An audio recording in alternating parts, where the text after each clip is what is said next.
అందరికీ నమస్తే మాస్టర్స్. మనందరి గురువు గారైన బ్రహ్మర్షి పితామహ పత్రిజీ గారికి, వంశీకిరణ్ మాస్టర్ గారికి, ప్రవీణ మేడం గారికి ఆత్మ ప్రణామాల్ని, కృతజ్ఞతల్ని తెలియజేస్తున్నానండి. దివ్య మనోప్రకాశం బుక్ రచయితైన టార్కం గురువు గారికి కూడా ఆత్మ ప్రణామాల్ని తెలియజేస్తున్నాను. దివ్య మనోప్రకాశం నుండి అధ్యాయం 13 చదువుతున్నాను మాస్టర్స్. సజీవ చైతన్యాలు. సజీవ చైతన్యాలు. స్టార్ట్ ఇది కొత్త చాప్టర్ మేడం. 13వ అధ్యాయం మేడం. స్వాధీనం ముట్టడులు అనేక ముఖ్య విషయాలను వెల్లడిస్తాయి. ఉదాహరణకు, స్వాధీనం ముట్టడులు అనేక ముఖ్య విషయాలను వెల్లడిస్తాయి. ఉదాహరణకు, అంతరిక్షంలో సజీవ చైతన్యాలు ఉన్నాయి. 2, వాటికి సూక్ష్మ శరీరాలు ఉన్నాయి. 3, వాటికి మేధస్సు, కొంత జ్ఞానం, కొన్ని ప్రణాళికలు ఉన్నాయి. అంటే అంతరిక్షంలో కొన్ని సూక్ష్మ శరీరాలు ఉంటాయి, వాటికి ఇవన్నీ కూడా ఉన్నాయి, వాటికి కూడా ప్రణాళిక ఉంది. ఓకే. 4వది సజీవ చైతన్యాలు మేడం. ఓకే, సజీవంగా ఉంటాయి. 3వది వాటికి మేధస్సు, కొంత జ్ఞానం, కొన్ని ప్రణాళికలు ఉన్నాయి. 4వది అవి మనుష్యులను అదుపు చేయాలని అనుకుంటాయి. 5, వాటికి ఇచ్ఛాశక్తి ఉంది. అంటే ఇక్కడున్న కాలంలో ఉన్న మనుషుల్ని అదుపు చేయాలనుకుంటుంటాయి. ఆ పాయింట్స్ అన్ని మళ్ళీ చదవనా మేడం? 1, అంతరిక్షంలో సజీవ చైతన్యాలు ఉన్నాయి. 2, వాటికి సూక్ష్మ శరీరాలు ఉన్నాయి. 3, వాటికి మేధస్సు, కొంత జ్ఞానం, కొన్ని ప్రణాళికలు ఉన్నాయి. 4వది అవి మనుషులను అదుపు చేయాలని అనుకుంటాయి. 5వది వాటికి ఇచ్ఛాశక్తి ఉంది.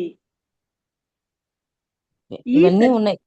ఈ సూక్ష్మ శరీరాలతో ఉంటాయి, అవి సజీవంగానే ఉంటాయి, వాటికి కూడా మేధస్సు ఉంటుంది, మనుషులతోటి మీద ప్రభావం చూపించగలిగేటట్టు ఉంటాయి, వాటికి ఇచ్ఛాశక్తి, కాకపోతే దేహం లేదు.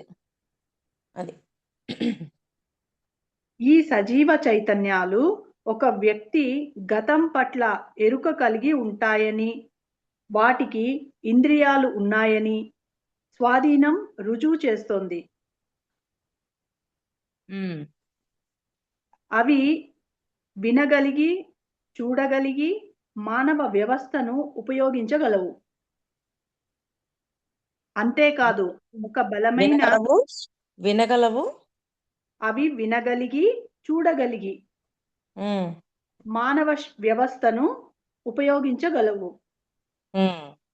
అంతేకాదు, ఒక బలమైన చైతన్యానికి మానవ వ్యవస్థలు ఉపయోగించడం, స్వంతదారు తన శరీరాన్ని వదిలిపోయేటట్లు చేయడం కూడా సంభవమేనని అది వెల్లడిస్తుంది. మొత్తం చదువు. సజీవ చైతన్యాలు ఒక వ్యక్తి గతం పట్ల ఎరుక కలిగి ఉంటాయని, వాటికి ఇంద్రియాలు ఉన్నాయని స్వాధీనం రుజువు చేస్తోంది. వాటికి కూడా గతం పట్ల ఎరుకుంటుంది. మనకెలాగా ఎరుకుందో ఆ సజీవ చైతన్యాలకు కూడా ఎరుకు ఉంటుంది అని తెలియజేస్తున్నారు మనకి. అవి వినగలిగి, చూడగలిగి మానవ వ్యవస్థను ఉపయోగించగలవు. అంతేకాదు, ఒక బలమైన చైతన్యానికి మానవ వ్యవస్థలు ఉపయోగించడం, స్వంతదారు తన శరీరాన్ని వదిలిపోయేటట్లు చేయడం కూడా సంభవమేనని అది వెల్లడిస్తుంది.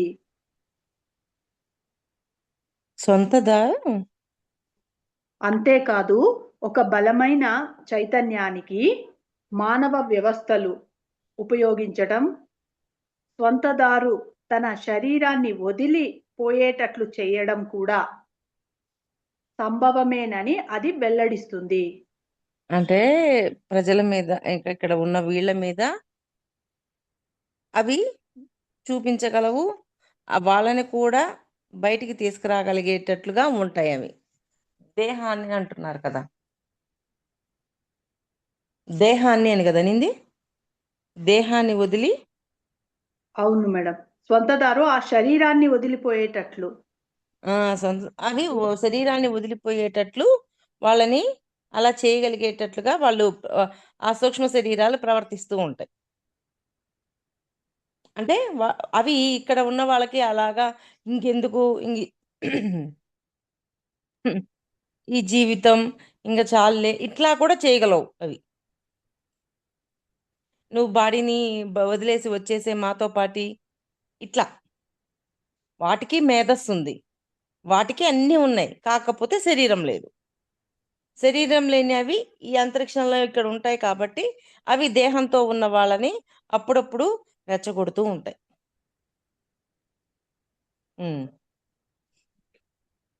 స్వాధీనం అనేది అంత ఆరోగ్యకరమైన పరిస్థితి కాకపోయినా ఆ వర్గాలను పరిశీలించితే అనేక మార్గాలను వెల్లడి చేయవచ్చు. మళ్ళీ చెప్తున్నా. స్వాధీనం అనేది అంత ఆరోగ్యకరమైన పరిస్థితి కాకపోయినా ఆ వర్గాలను పరిశీలించితే అనేక మార్గాలను వెల్లడి చేయవచ్చు. ఓకే, ఎన్నో మార్గాలని మనం తెలుసుకోవచ్చు అన్నమాట. మాధ్యమాలు, వాహకాల విషయంలో కూడా అదే సత్యం. వారి బలహీనతలు, అసహజ బంధాలు, అంతరిక్షంలో ఉన్న చైతన్యాలు మానవులతో అనుసంధానంత కోరుకుంటాయని నిర్ధారిస్తాయి. మేడం, ఆ పారాగ్రాఫ్ మొత్తం చూడండి. స్వాధీనం అనేది అంత ఆరోగ్యకరమైన పరిస్థితి కాకపోయినా ఆ వర్గాలను పరిశీలించితే అనేక మార్గాలను వెల్లడి చేయవచ్చు. స్వాధీనం చేసుకోకపోయినప్పటికీ ఎన్నో మార్గాల ద్వారా వాళ్ళని కనెక్ట్ అవుతూనే ఉంటాయి అవి. అర్థమైందమ్మా?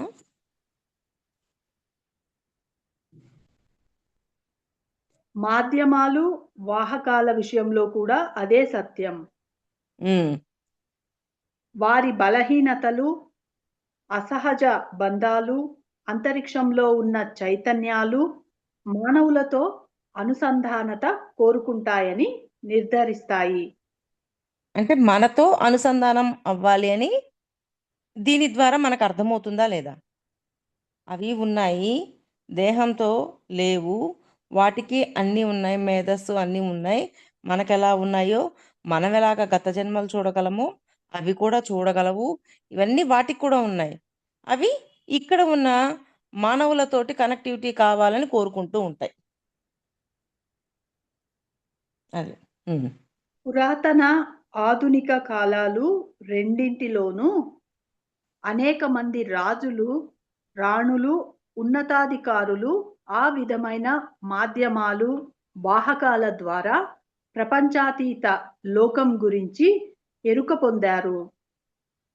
మళ్ళీ నిదానంగా చదువు. Okay madam. పురాతన, ఆధునిక కాలాల రెండింటిలోనూ అనేక మంది రాజులు, రాణులు, ఉన్నతాధికారులు ఆ విధమైన మాధ్యమాలు, వాహకాల ద్వారా ప్రపంచాతీత లోకం గురించి ఎరుక పొందారు. అంటే ఎంతో మంది, కొంతమంది రాజులు, రాణులు, ఇంకా ఎవరు కొంతమంది అంటే ఇవి ఉన్నాయి కదా, సజీవంగా ఉన్నాయి కదా, వాటిని మాధ్యమంగా చేసుకొని ఇంకా పైతాళాల్లో ఏముంది, అక్కడ ఏం తెలుసుకోవాలి, ఆ నాలెడ్జ్ అంతా తీసుకుంటూ ఉన్నారు అప్పట్లో. ఇది మానవ జీవితానికి అవతల అంతరిక్షంలో చైతన్యాలు ఉనికిలో ఉన్నాయని నిర్ధారిస్తుంది. ఇది మానవ జీవితానికి అవతల అంతరిక్షంలో చైతన్యాలు ఉనికిలో ఉన్నాయని నిర్ధారిస్తుంది. అంటే దీన్ని బట్టి మనకు అర్థమవుతుంది కదా, ఆ చైతన్యం అక్కడ ఉంది, అది ఉంది కాబట్టి మనకి ఈ ఆన్సర్లు అందించబడుతున్నాయి అని మనకు ఒక క్లారిటీ వస్తుంది కదా, వాటి నుంచి సమాధానాన్ని తీసుకున్నప్పుడు. అది అంటే అలా ఉన్నాయి అని దీని ద్వారా మాధ్యమంగా ఉండటం, ఈ పని చేయటం ద్వారా మనకు అర్థమవుతుంది అని చెప్తున్నారు. అంటే అవి ఉన్నాయి, సూక్ష్మ శరీరాలతో ఉన్నాయి అని ఒక క్లారిటీ. అది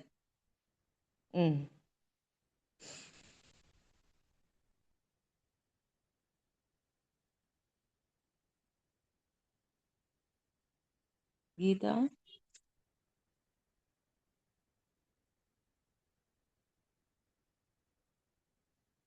గీత తను స్ట్రక్ అయినట్టున్నారు. తను స్ట్రక్ అయింది, నేను స్ట్రక్ అయ్యాను.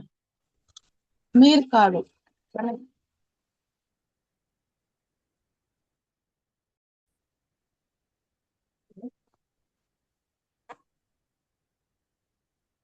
కొంతమంది మనుష్యులు స్వాధీనానికి సంసిద్ధతతో ఉండగా మరికొందరు ఉండరు.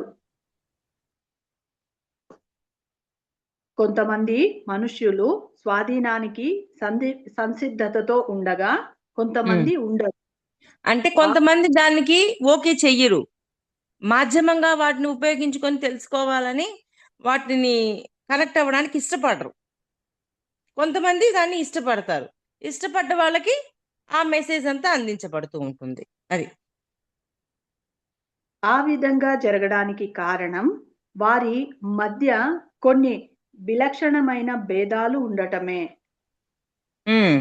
ముట్టడి చేసిన వారిని పరిశీలించినప్పుడు ఈ క్రింది విలక్షణతలు ఉంటాయి. ఒకటి, ముట్టడి అనేది ఆలోచన లేదా ఉద్వేగాలు లేదా రెండింటితో పూరింపబడిన శక్తి యొక్క వాస్తవికతను వెల్లడి చేయటమే కాక ఇంతటి దూరం నుంచి అంటే రిమోట్ కంట్రోల్ కూడా సాధ్యమే అని చెబుతుంది. మళ్ళీ చదువుతాను మేడం. ఫస్ట్ పాయింట్, ముట్టడి చేసిన వారిని పరిశీలించినప్పుడు ఈ క్రింది విలక్షణతలు ఉంటాయి. ఒకటి, ముట్టడి అనేది ఆలోచన లేదా ఉద్వేగాలు లేదా రెండింటితో పూరింపబడిన శక్తి యొక్క వాస్తవికతను వెల్లడి చేయడమే కాక. మళ్ళీ ఒక స్లోగా చదువు గీత. ముట్టడి అనేది ఆలోచన లేదా ఉద్వేగాలు లేదా రెండింటితో పూరింపబడిన శక్తి. ఆలోచన మరియు ఉద్వేగం రెండింటితో పూరింపబడిన శక్తి యొక్క వాస్తవికతను వెల్లడి చేయడమే కాక ముట్టడి దూరం నుంచి రిమోట్ కంట్రోల్ కూడా సాధ్యమే అని చెప్తుంది. అంటే వీటి ద్వారా వాటితో కనెక్ట్ అయ్యి ఉంటాము. ఓకే, అలాగే ఇప్పుడు రిమోట్ కంట్రోల్ ద్వారా మనం టీవీని ఎలా కంట్రోల్ చేయగలుగుతూ ఉంటాము, వాళ్ళతో ఆ కనెక్టివిటీ మనకు అలా ఉంటుంది అని చెప్తున్నారు. ఆ సజీవంగా ఉన్న అదే సూక్ష్మ రూపాలకి, సూక్ష్మ శరీరాలతో ఉన్న వాళ్ళకి. పాయింట్ అర్థమైందా? ఆ పాయింట్ మళ్ళీ చదువుతాను మేడం. ముట్టడి అనేది ఆలోచన లేదా ఉద్వేగాలు లేదా రెండింటితో పూరింపబడిన శక్తి యొక్క వాస్తవికతను వెల్లడి చేయటమే కాక ముట్టడి నుంచి రిమోట్ కంట్రోల్ కూడా సాధ్యమే అని చెబుతుంది. ముట్టడి నుంచి రిమోట్ కంట్రోల్ కూడా సాధ్యమే. ముట్టడి దూరం నుంచి రిమోట్ కంట్రోల్ సాధ్యమే అని చెబుతుంది. అంటే దూరం నుంచే కదా మనం రిమోట్ తోటి ఆ టీవీని ఆన్ చేస్తాం. అలాగా అవి మనల్ని కనెక్ట్ అవ్వటానికి ఒక రిమోట్ కంట్రోల్ లాగా అవి మనకు ఉపయోగపడుతున్నాయి. అది అంతే కదా. ఇప్పుడు అవి మాధ్యమాలుగా ఉండి పైతలంలో ఉన్న వాళ్ళ నుంచి సమాచారాన్ని ఇస్తున్నాయి. అంటే అవి మనకు ఒక రిమోట్ కంట్రోల్ లాగా మనకున్నాయి అని మనకు ఒక క్లారిటీ ఇస్తున్నారు. ఆ సూక్ష్మ శరీరాలతో ఉన్నవి. ఎందుకంటే అవి మేధస్సు అన్నీ ఉన్నాయి వాటికి. ఏం తక్కువ లేదు. గత జన్మలు చూడగలవు. అన్నీ చేయగలవు. అది. వాటిని రిమోట్ కంట్రోల్‌తో పోల్చారురా. మేడం. హ్మ్. Okay madam. 2 ముట్టడి చేయబడిన వస్తువు పరస్పరం సహకారంగా ఉంటాయని భావించవచ్చు. హ్మ్. అంటే ముట్టడి చేయబడ్డ వస్తువు ఆటోమేటిక్‌గా సహకరిస్తాయి గదా! ఒకదానికొకటి సహకరిస్తాయి గదా! ఇప్పుడు రిమోట్ కంట్రోల్ మన చేతిలో ఉన్నప్పుడు టీవీ కూడా సహకరిస్తది గదా మనకి. అలాగా. ముట్టడి చేయబడే వస్తువు ఉద్వేగాలు, ఆలోచనలతో పూరించబడిన శక్తిని గ్రహించి ముట్టడిని సంభవింపచేస్తుంది. ముట్టడి చేయబడే వస్తువు ఉద్వేగాలు, ఆలోచనలతో పూరించబడిన శక్తిని గ్రహించి ముట్టడిని సంభవింపచేస్తుంది. ముట్టడిని సంభవింపజేస్తది. అది. 3వది ముట్టడి చేసేవారి సంకల్పం లేకుండానే ముట్టడి చేయబడటం సాధ్యమే. ఓహో! అలా సంకల్పం లేకుండానే ముట్టడి చేయడం అనేది సాధ్యమవుతుంది. ఓకే. తర్వాత చెప్పు. స్వాధీనం విషయానికి వస్తే స్వాధీనం చేసుకునేవారు స్వాధీనం చేసుకోబడే వారి సహకారం లేదా వారిలో కొన్ని బలహీనతలు లేకుండా స్వాధీనం చేసుకోలేరు. ఇప్పుడు స్వాధీనం చేసుకోవాలని అనుకున్నారు. ఆ సూక్ష్మ శరీరాలు మనల్ని. ఆ సూక్ష్మ శరీరాలు ఏం చెప్తున్నాయి? ఇంక దేహం ఎందుకు వచ్చేయి అంటున్నాయి. కానీ మనం ఏ బలహీనతలు లేకుండా ఉంటే అవి చెప్పిన మాటలు వినం. మనలో కొన్ని బలహీనతలు ఉన్నాయి కాబట్టే అవి చెప్పిన మాటలు మనం వింటున్నాం. విని మనం ఆ పని చేస్తున్నాం. అవి. ఓకే. ఒక్క నిమిషం.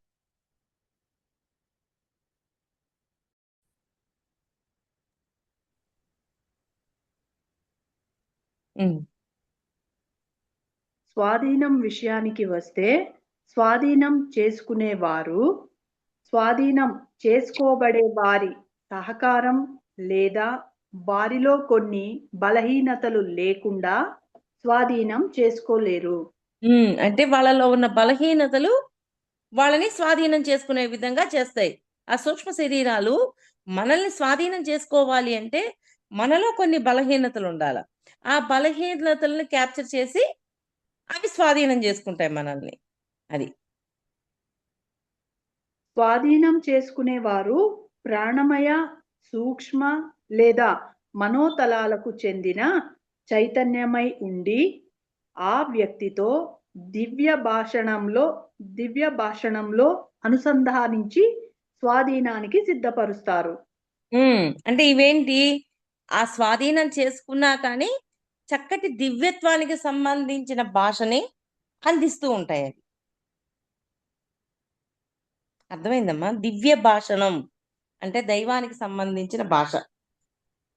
దానికి సంబంధించిన జ్ఞానాన్ని అందిస్తూ ఉంటాయి అవి. అది. స్వాధీనం చేసుకోబడి మరణించిన వ్యక్తి ఆ చైతన్యంతో పాటు జన్మిస్తాడు. ఆ చైతన్యం మరో శరీరంలో జన్మ తీసుకుంటే మళ్ళీ తాము లోబరుచుకున్న వారు మరణించే వరకు వారిని లోబరుచుకోవాలని చూస్తారు. మళ్ళీ చదువు ఇది. Okay madam. స్వాధీనం చేసుకోబడి మరణించిన వ్యక్తి ఆ చైతన్యంతో పాటు జన్మిస్తాడు. ఆ చైతన్యం మరో శరీరంలో జన్మ తీసుకుంటే మళ్ళీ తాము లోబరుచుకున్న వారు మరణించే వరకు వారిని లోబరుచుకోవాలని చూస్తారు. అంటే ఇప్పుడు భూమి మీద ఒకరిని లోబరుచుకొని ఉన్నారు. ఓకే. సూక్ష్మ శరీరంగా ఉండేవాళ్ళు. వీళ్ళు చనిపోయారు. వీళ్ళు చనిపోయి మళ్ళీ జన్మ తీసుకున్నారు. మళ్ళీ జన్మ తీసుకున్నప్పటికీ వాళ్ళని లోబరుచుకోవడానికి ప్రయత్నం చేస్తుంటాయి. ఇవి కొన్ని రకాలు ఉన్నాయి. కొన్ని దివ్యత్వం వైపు నడిపించేవి ఉంటాయి. కొన్ని లోబర్చుకొని వాళ్ళని సరికాని మార్గంలోకి నడిపించేవి ఉంటాయి. 2 రకాలు ఉన్నాయి. అలా లోబర్చుకునేదానికి ఇంకా ఇంకా ప్రయత్నం చేస్తూనే ఉంటాయి అవి. ఓకే. ఉమ్, ఆ లైన్ మళ్ళీ చదువుతాను మేడం. స్వాధీనం చేసుకోబడి మరణించిన వ్యక్తి ఆ చైతన్యంతో పాటు జన్మిస్తాడు. ఉమ్, ఆ చైతన్యం మరో శరీరంలో జన్మ తీసుకుంటే మళ్ళీ తాము లోబర్చుకున్న వారు మరణించే వరకు వారిని లోబర్చుకోవాలని చూస్తారు. లోబర్చుకున్నవారు లోబర్చుకున్న వారు మరణించే వరకు ఉమ్, వారిని లోబర్చుకోవాలని చూస్తారు. అంతే. ఉమ్, ఒకసారి ఒక చైతన్యం ఒక వ్యక్తిని స్వాధీనం చేసుకోవాలనుకుంటే తప్పించుకోవడం చాలా కష్టం. ఉమ్, కనుక మాధ్యమాలు, వాహకులు, నిమ్న మనోశక్తులు కలిగిన వారి నుంచి దూరంగా ఉండటం ఉత్తమం అని మాస్టర్ మౌర్య అంటారు. అంటే వీటన్నిటికీ కొంచెం దూరంగా ఉంటే మనకు బెనిఫిట్. ఆ మాట చెప్తున్నారు ఆయన. ఉమ్, స్వాధీనపరుచుకున్న వారి నుంచి తప్పించుకునే మరో మార్గం ఉపవాసం, ప్రార్థన, ధ్యానం, తీవ్రమైన శారీరక శ్రమ చేయడం. నిరాకరణ అనేది స్వాధీనం చేసుకునే చైతన్యానికి వ్యతిరేకంగా గొప్ప కవచాన్ని నిర్మిస్తుంది. ఓకే, మళ్ళీ చదువు.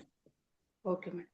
స్వాధీనపరుచుకున్న వారి నుంచి తప్పించుకునే మరో మార్గం ఉపవాసం, ప్రార్థన, ధ్యానం, తీవ్రమైన శారీరక శ్రమ చేయటం. ఉమ్, నిరాకరణ అనేది స్వాధీనం చేసుకునే చైతన్యానికి వ్యతిరేకంగా గొప్ప కవచాన్ని నిర్మిస్తుంది. లాస్ట్ దేంటి? ఆ ఉపవాసం దాంట్లో లాస్ట్ చదివావు చూడదు ఏంటి? ప్రార్థన, ధ్యానం, తీవ్రమైన శారీరక శ్రమ చేయటం. తీవ్రమైన శారీరక శ్రమ చేయటం. ఇవన్నీ చేయటం ద్వారా అక్కడ వాటికి లోబడకుండా వాళ్ళని వాళ్ళు కాపాడుకోవచ్చు. ఇవి ఒక కవచంలాగా చుట్టూ ఉండిపోయి ఉంటాయి. ఉపవాసం, శారీరక శ్రమ. ఎందుకని అలా క్యాప్చర్ అవ్వాలి అంటే మన ఆలోచన ఇవన్నీ కూడా ప్రభావం ఉంటది కాబట్టి మనకి ఖాళీ లేకుండా ఎప్పుడు శారీరక శ్రమ చేస్తూ ఉండటం, ఉపవాసం చేస్తూ ఉండటం, ఇట్లాంటివన్నీ చేస్తూ ఉన్నప్పుడు మనలో మన మనకి వాటికి కనెక్టివిటీ అనేది ఏర్పడకుండా ఉంటుంది. అలా మనల్ని మనం ప్రొటెక్ట్ చేసుకోవచ్చు. ఇంతటితో ఈ చాప్టర్ కంప్లీట్ అయింది మేడం. Okay, record. అవకాశం ఇచ్చిన ప్రవీణ మేడం గారికి, టార్కం గురువు గారికి నా కృతజ్ఞతల్ని తెలియజేస్తున్నాను మాస్టర్స్. అందరికీ థ్యాంక్ యూ అండి.